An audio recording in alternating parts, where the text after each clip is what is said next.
पूर्व शत्रुता को केन्द्र करी बीच रास्तार युवकों को गोड़े गोड़े हाणिले दुर्बृत्त।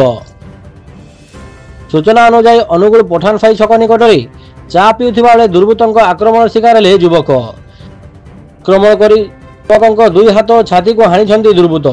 अल्पके वर्ती जाइछन्ति युवकों सहित थिबा दुई जण सांग। युवक जनक अंगारबंध सुनाखई साईर पार्थ प्रधान बोली जमापड़ी।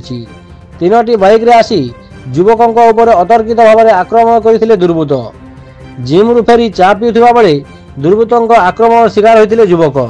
गुरुतर युवक अनुगुल जिला मुख्य चिकित्सालय भर्ती होइतिबा सूचना रही।